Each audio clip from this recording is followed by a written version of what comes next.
Si tu t'es toujours dit que tu n'étais pas du tout sportive, que le sport n'était pas quelque chose pour toi, si tu t'es déjà lancé dans 1001 activités sportives et qu'au bout d'une semaine ou deux, tu as abandonné, alors l'épisode qui suit est fait pour toi. Bienvenue dans Femmes 360, le podcast des femmes qui vivent à fond. Je suis Maïté et je suis heureuse de vous accueillir dans mon univers. Ici, on explore toutes les dimensions de la vie féminine, corps, carrière, maternité, bien-être, émotion et liberté. Parce qu'être femme, c'est tout sauf linéaire. C'est puissant, vibrant et multiple.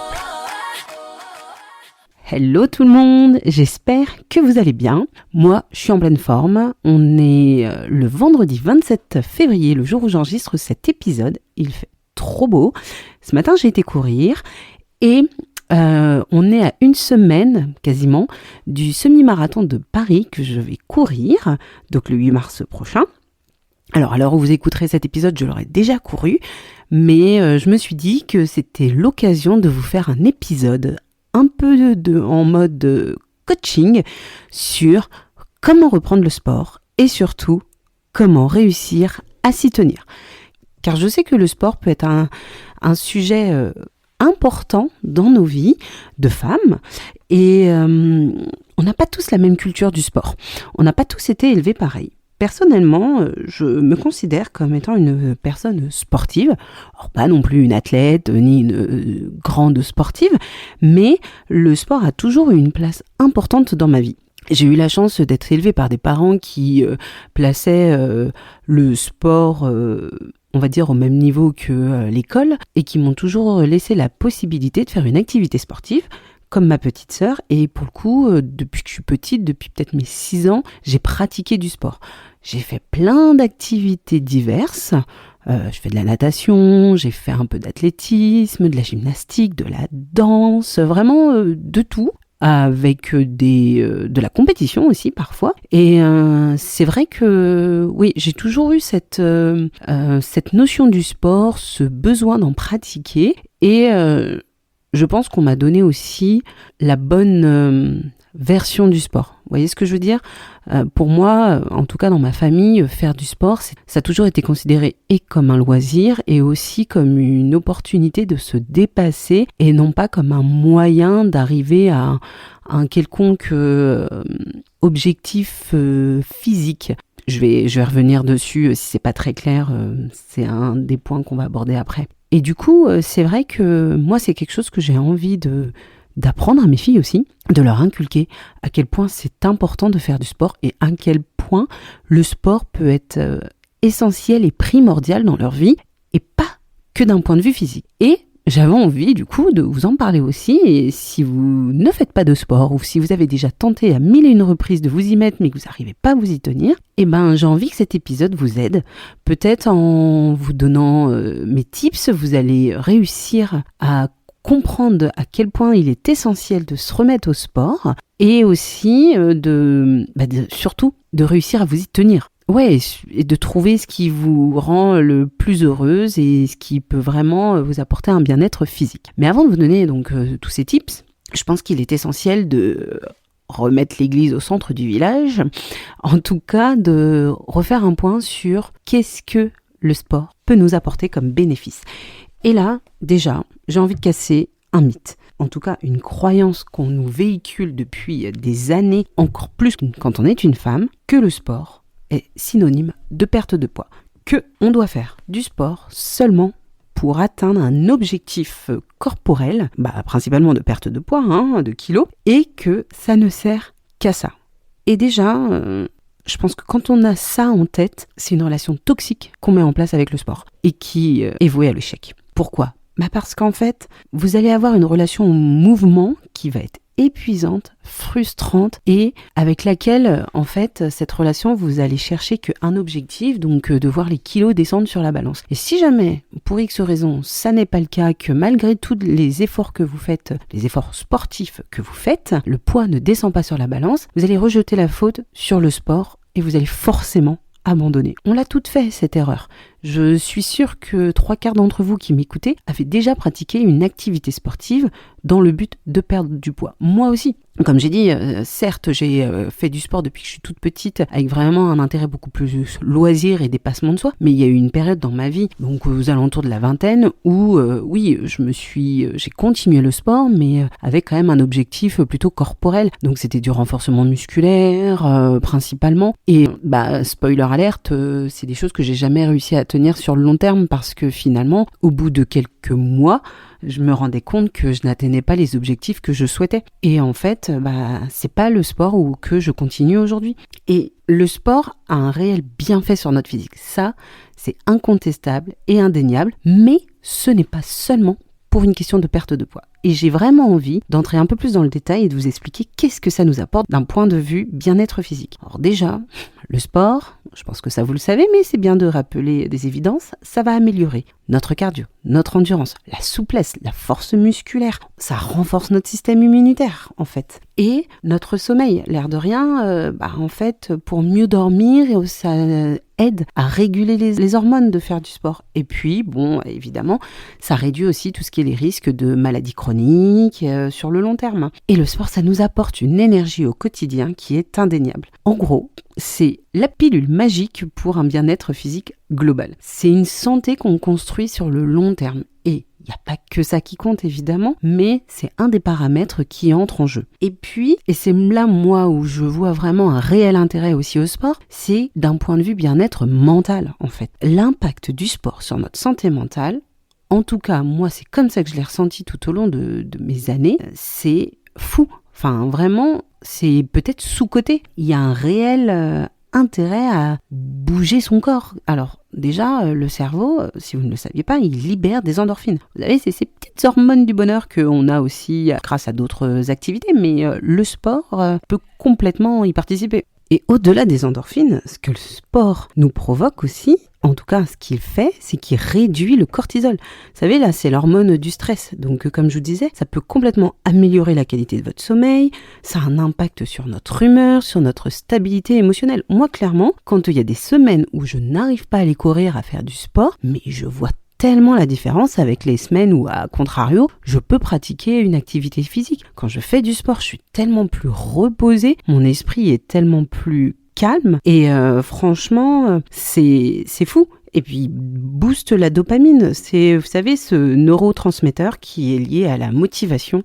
et au plaisir. Donc, le sport, thérapie accessible à tous, sans ordonnance. Et puis en plus, il y a tellement de manières différentes de faire du sport. Oui, comme je l'ai dit, voilà, c'est pas seulement d'un point de vue perte de poids. Ça vous apporte tellement plus de choses. Moi, quand j'ai repris la course à pied en 2025, après ma seconde grossesse, j'avais clairement pas mal de kilos à perdre, mais c'était pas mon objectif de perdre du poids quand j'ai repris la course à pied. Alors, on va être honnête, ça a contribué à ma perte de poids. Ça, je ne vous le cache pas. Mais mon objectif premier, c'était le marathon de Berlin, qui allait être en septembre 2025. Et mon objectif, c'était de me remettre en mouvement, de récupérer un bien-être physique et mental aussi, et de me faire de la place dans mon esprit. Et c'est là où ça se joue la différence entre vouloir faire du sport pour perdre du poids et vouloir faire du sport pour retrouver un bien-être physique et mental. Moi, il y a aussi une autre chose que le sport m'a complètement apporté,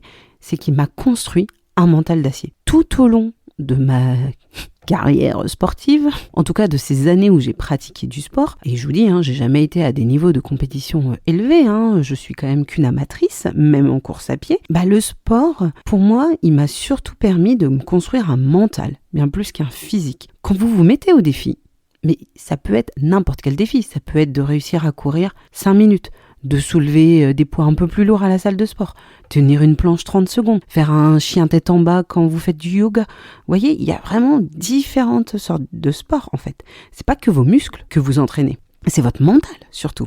C'est votre capacité à ne pas abandonner, c'est votre tolérance à l'inconfort, c'est votre discipline que vous travaillez. Et ça, pour moi en plus, c'est complètement transférable dans tous les domaines de votre vie, que ce soit sur votre vie pro. En fait, si vous avez un mental d'acier, vous saurez faire face aux injonctions et peut-être à des situations compliquées dans votre vie professionnelle, de tenir peut-être tête à votre patron.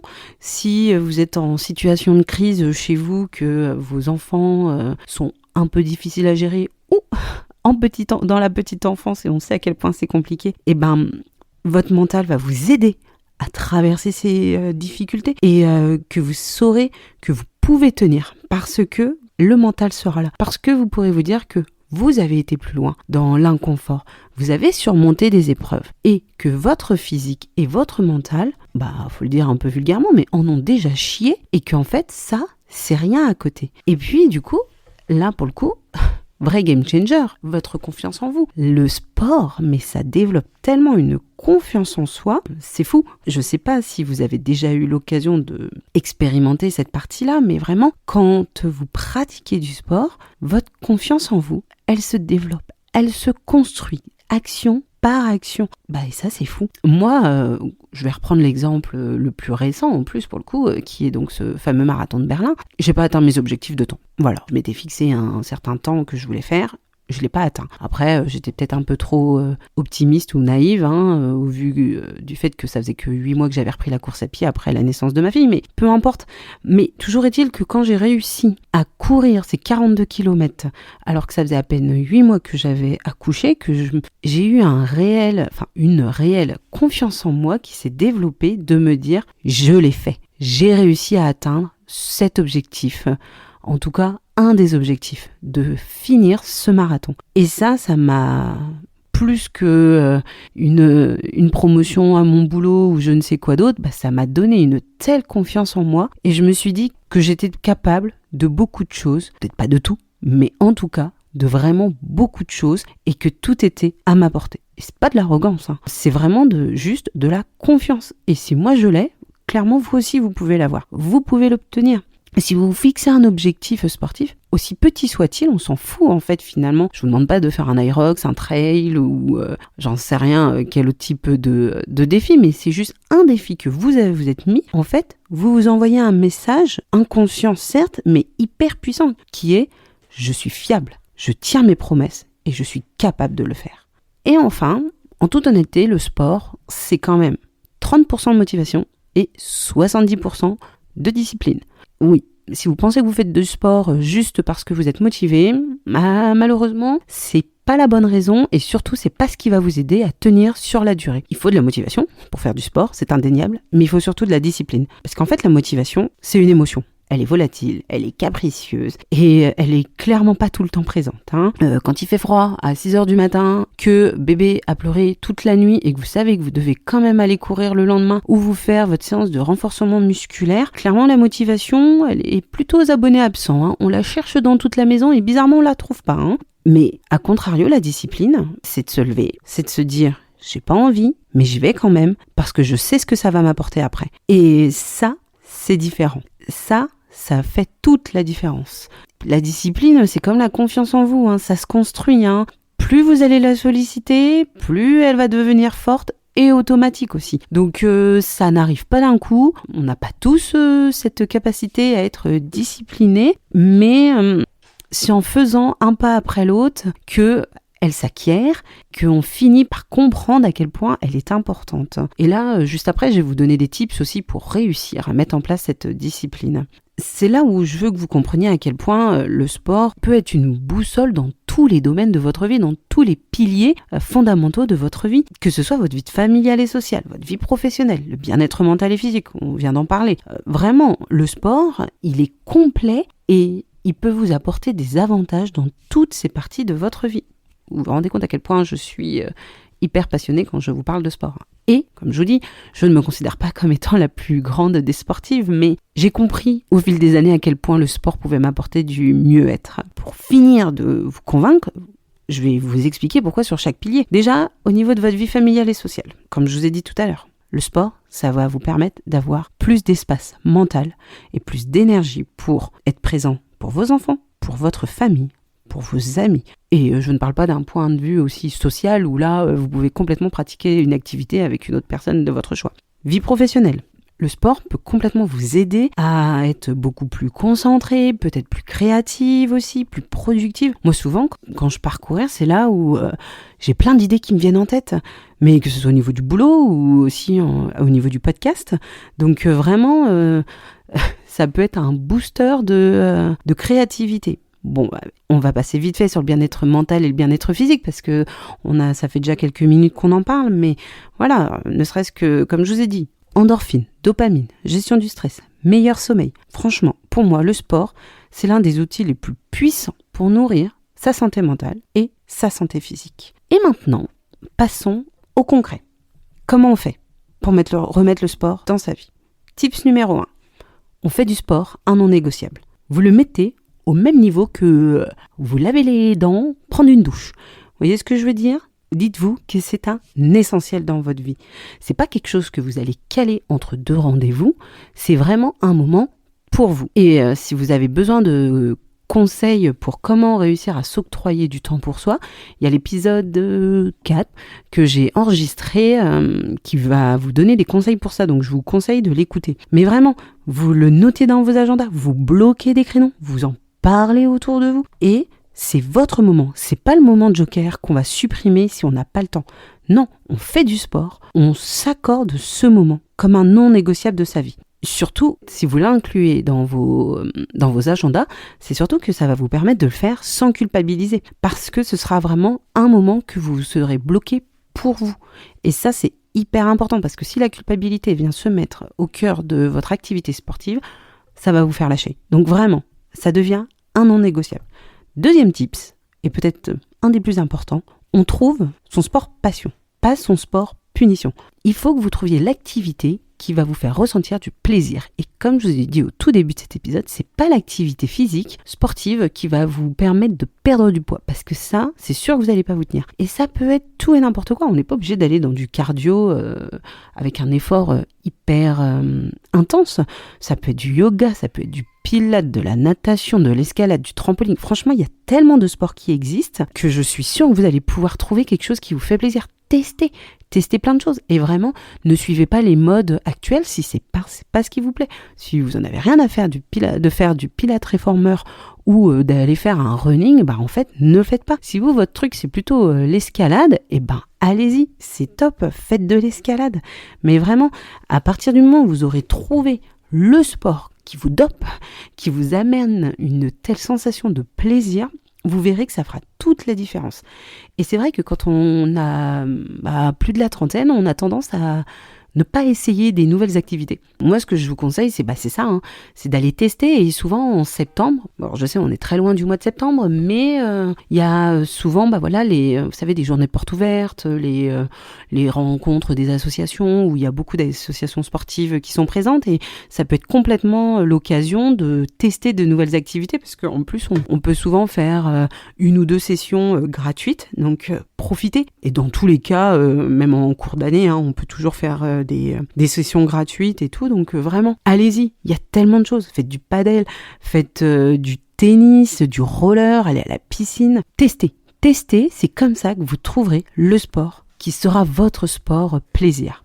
Ensuite, tips numéro 3, fixez-vous des objectifs personnels, des défis. Ils sont pas obligés d'être énormes, comme je vous ai dit, vous n'êtes pas obligé de faire un Irox, vous n'êtes pas obligé de courir un trail de 50 km ou je ne sais quel défi sportif intense qu'on peut voir sur les réseaux. Non, ça peut être tout et n'importe quoi. Ça peut être réussir à courir 10 minutes, ça peut être réussir à nager 500 mètres, que sais-je. Vraiment, fixez-vous l'objectif qui vous parle le plus. Moi, ça a été, généralement, ce sont des semi-marathons ou des marathons, mais vous n'êtes pas du tout obligé de faire comme moi si la course à pied, ça ne vous parle pas. Il y a tellement de choses, de petits objectifs. Ça peut être de faire un trek sur un week-end. C'est cool, ça aussi. Vraiment, il faut que vous trouviez un petit défi, un petit truc. En plus, il peut être sur un plus ou moins long terme. Ça peut être dans 6 mois, dans 3 semaines, vous voyez, quelque chose qui peut vraiment vous motiver et vous donner cette motivation et la discipline pour aller au bout de cet objectif. Et quand vous aurez atteint ce premier objectif, croyez-moi, vous aurez envie de vous en fixer un autre après, et un autre, et un autre, et encore un autre. Et ça peut être dans le même sport, d'aller toujours plus haut, mais sans avoir des objectifs de réussite, d'aller toujours plus loin, mais ça peut vraiment être de se dire, ok, cette fois-ci j'ai réussi, là je vais aller encore plus loin parce que je suis fière de moi. Et vraiment, quand on atteint un objectif, un défi personnel, on en ressent une telle fierté que ça nous booste et ça nous donne encore plus envie de recommencer. Et ça développe notre confiance en nous, vraiment. Ensuite, je l'ai déjà abordé dans la toute première partie, mais c'est un point essentiel. Déconstruisez cette relation et cette corrélation entre faire du sport et perdre du poids. On perd du poids quand on fait du sport. Mais en gros, vraiment, la perte de poids, c'est quand même 80% dans l'alimentation et 20% dans le sport. Donc, c'est pas sur ça que ça va jouer. Si vous avez du poids à perdre, revoyez déjà votre alimentation et ensuite ajoutez une activité sportive. Mais ne faites pas du sport que dans cette optique. Surtout si à côté vous mangez mal, autant vous dire que le sport ne vous aidera pas à perdre du poids. C'est pas ça l'objectif principal du sport. Le sport, l'activité physique, il y a des centaines, des milliers d'années, n'a pas été créé pour perdre du poids. Il faut revenir aux fondamentaux de ce que le sport est, de ce que l'activité physique nous apporte. Et quand vous l'aurez compris, vous verrez que vous regarderez les choses d'une autre manière et déjà vous aurez beaucoup plus de sérénité. Et oui, de faire une activité physique régulière, ça va vous permettre de vous affiner, de vous muscler, mais c'est pas pour autant que les kilos sur la balance y descendront. Mais votre image corporelle va changer, et au-delà de l'image corporelle, c'est surtout l'image que vous avez de vous. C'est votre mental qui va jouer. Tips numéro 5, on commence petit et on célèbre toutes les victoires. Vous avez couru 1 kilomètre, c'est trop bien. Vous avez réussi à nager 20 minutes, c'est top. En fait, la progression est la clé du succès. Si vous n'avez jamais nagé de votre vie, ne vous attendez pas à nager pendant 1 heure d'affilée. Vous y allez, vous nagez 10 minutes, 15 minutes, peu importe. Mais vous voyez, il faut commencer petit et puis il faut célébrer tout ce que vous réussissez. Et on arrête la comparaison parce que c'est sûr que si on se compare à d'autres personnes, on peut vite déchanter. Surtout qu'on n'a pas tous la même relation au sport, on n'a pas tous le même passif. Peut-être que la personne qui nage dans la ligne à côté de vous, elle nage 5 fois par semaine depuis qu'elle a 10 ans. Vous voyez ce que je veux dire? Alors que vous, c'est votre première session. Donc ça, il faut se le mettre en tête. Et puis vraiment, on célèbre toutes les petites victoires. Soyez fiers de vous, soyez fiers de ce que vous réalisez. Et on est indulgente aussi envers soi-même. N'oubliez pas, le fil conducteur de cette vie, être indulgent envers soi-même. On ne peut pas tout réussir. Et peut-être que vous allez vous fixer un défi, un objectif, et que vous n'allez pas le réussir. Et peut-être qu'il y a une journée, une semaine où vous allez rater 1 ou 2 sessions de sport, parce que le mental sera pas là, parce que vous allez peut-être être malade aussi. C'est pas grave, c'est pas le foutu pour foutu, j'abandonne tout. Non, on continue et on persévère. Et pour ça, pour réussir aussi à persévérer, tips numéro 6, créez-vous un environnement qui vous facilite le passage à l'action. Si vous savez que le mardi, c'est votre jour de sport, le lundi soir, vous préparez votre sac de sport ou vos affaires, si vous faites du sport chez vous. Comme je vous l'ai dit, vous bloquez dans votre agenda aussi votre session de sport. Vous en parlez autour de vous. Dites-le à votre compagnon, dites-le à vos enfants aussi, s'ils sont en âge de comprendre que voilà, maman, elle va faire telle session de sport, c'est son moment à elle.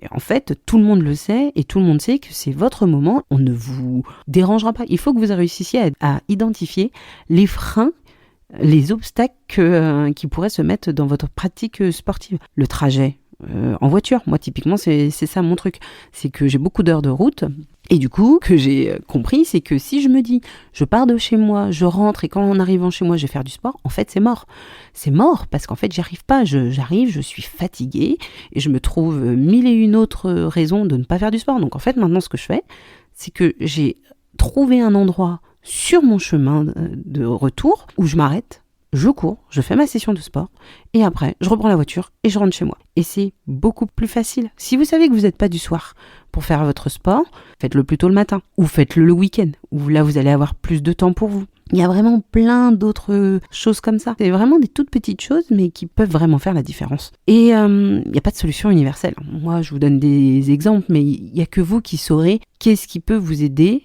qu'est-ce qui peut être des freins et à l'inverse des accélérateurs dans votre pratique sportive. Et enfin, dernier tips, entourez-vous et créez-vous de la responsabilité.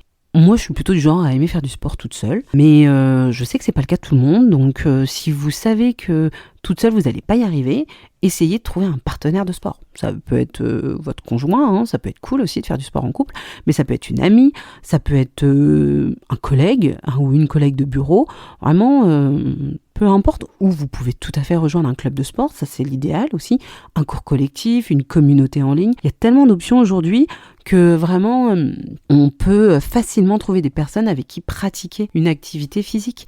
Et quand je parle de responsabilité, c'est aussi de peut-être dans votre agenda, de cocher des cases quand vous réussissez à faire votre séance de sport, traquer tout ça. Ça peut être sur une application ou dans un agenda papier, peu importe la manière, mais en fait, il faut se créer des responsabilités. Moi, par exemple, pour le marathon de Berlin, je l'avais dit. Je l'ai dit autour de moi que j'allais faire le marathon de Berlin. Et l'air de rien, au-delà de me mettre une pression, c'est surtout que je me suis dit, je me suis avancée sur quelque chose, je dois aller jusqu'au bout. À moins qu'il y ait une blessure qui allait m'arrêter, je me suis dit que je ne pouvais pas abandonner en cours de route. Et qu'il fallait aussi, au-delà de moi, c'est de prouver aux gens que j'étais capable d'être sur la ligne de départ. Non pas de le gagner, parce que c'était vraiment pas l'objectif, mais au moins d'être sur la ligne de départ. Donc voilà, on arrive à la fin de cet épisode. J'étais très passionnée dans mon discours, je pense que ça s'est entendu, mais j'ai vraiment envie que vous compreniez à quel point le sport peut être un game changer, comme on dit, qui peut vous apporter tellement de choses et que c'est pas une punition, pas une obligation non plus, hein. On peut trouver du bien-être dans d'autres choses, mais je pense sincèrement que le sport a beaucoup de choses à nous apporter. Le sport douceur, le sport plaisir, on n'est vraiment pas obligé, comme je vous l'ai dit, d'être dans du sport intense. Et ça, il faut que vous en ayez conscience. Je pense que vraiment le sport, c'est un cadeau qu'on se fait à soi-même. C'est chaque fois qu'on bouge son corps avec intention, on investit dans sa santé physique, dans sa santé mentale, dans son bien-être, dans sa vie complète. Et n'oubliez pas, c'est 30% de motivation, 70% de discipline. L'envie, elle ne sera pas toujours là, mais la discipline, oui. La discipline, elle vous portera. Et avec le temps, croyez-moi, elle deviendra naturelle, presque instinctive. Rappelez-vous d'être indulgente envers vous-même. On commence petit, on y va pas à pas. Moi, il y a 8 ans, clairement, de courir 1 kilomètre, c'était hors de ma portée. Aujourd'hui, et là, dans un mois et quelques, je vais courir le marathon de Paris. Je sais pas quel va être le résultat, je sais pas quel temps je vais faire, mais déjà, je me dis qu'il y a 7 ans, j'aurais jamais rêvé de ça. Vous voyez, je me sentais pas du tout capable de courir 42 kilomètres, et aujourd'hui, je le fais.